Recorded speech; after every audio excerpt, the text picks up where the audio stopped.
All right, welcome back. So we are going to do a hypothesis test um, with two variables at the same time. So we've already looked at our bivariate graph showing our categorical variable as the explanatory input variable and our quantitative variable as the response. So I have my eyewear categories down here as the explanatory variable values. And then each one of these bars gives the average number of siblings for all the folks who don't wear contacts or eyeglasses, the average number of siblings for all the people who wear eyeglasses, etc. It's giving the average number of siblings for the folks in each of these categories. I can see that the means are different, right? But are they significantly different?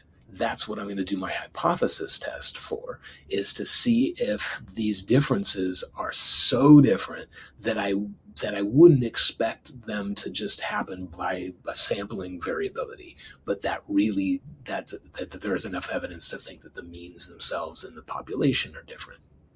Now, it's not just the means that are going to be compared to make this hypothesis test go as well, which is partly why we did these side-by-side box plots, because it's called the analysis of variance, because you're looking not just at the variability between the means, but also using the variability within the different category. So these are not as spread out as these are. And if you have, each one of these super spread out, then you'd go, well, you just might, with all the data so spread out, you might just get different means just because you happen to get different data values. They're so spread out, there could be some overlap there, right? Um, this one is not very spread out. You can see a very tight IQR and not too many outliers, and the whiskers are kind of small. So this mean is way down here. Maybe that wouldn't be so different, say, from this highest mean, just by chance. So that's the hypothesis test we're going to run. I'm going to jump over to the slides for a minute just to show. The first slide is kind of summarizing that idea of what we're going to test. So I put a summary here. We're testing whether the average number of siblings is significantly different among the different categories of eyewear. So you can write a sentence that's almost identical to this, and you just put basically what your quantitative variable is about, and then what your categorical variable is about. Don't just use the variable name, but make an English sentence out of that. And then the null hypothesis is that in the population, all the means are different. So you're going to have however many categories you have in your categorical variable, that's how many means you're going to have, saying they're all equal in the null hypothesis.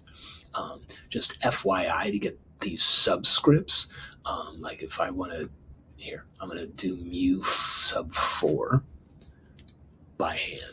So I insert a special character, define mu, I draw a mu, and it's already showing up here. And so I go, oh yeah, I want a mu.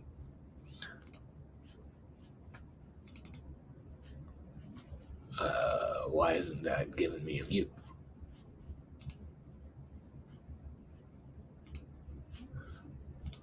Oh, it did. That's pretty funny. Every time I clicked it, it got me a mu. Mu, mu, mu, mu, mu, mu, mu, mu, mu. Okay. And then I do a subscript by doing command, comma.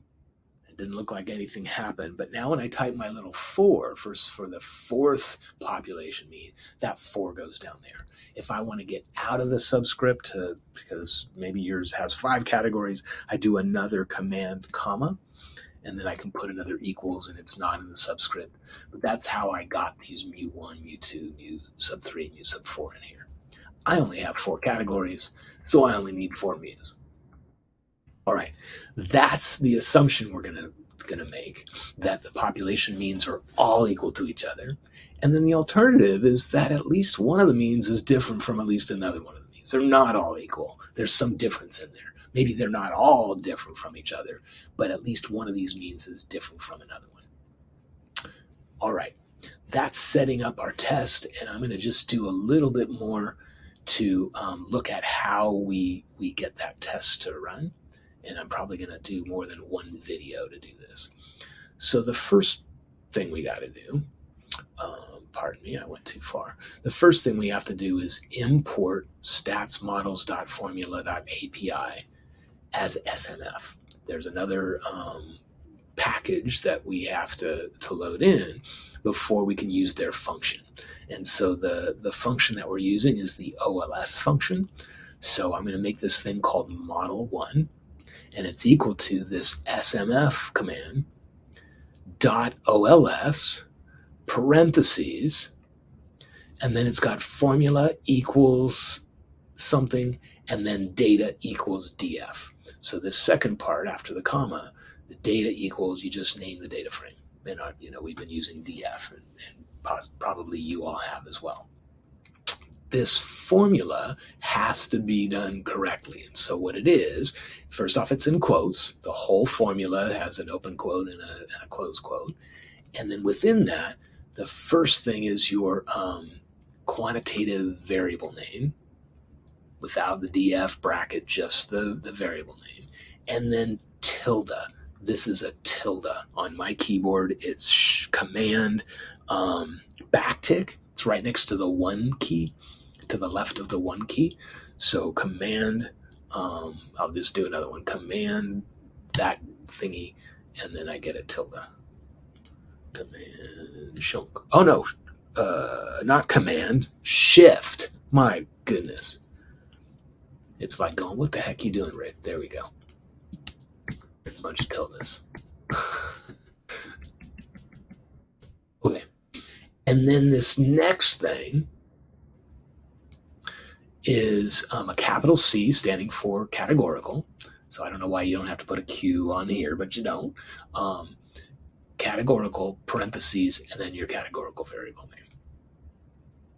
Once you've done that, you go results1, you name something else, it could be called whatever you want, I'm calling it results1, equals this name that you created, so mine's model1, dot FIT, open close parentheses.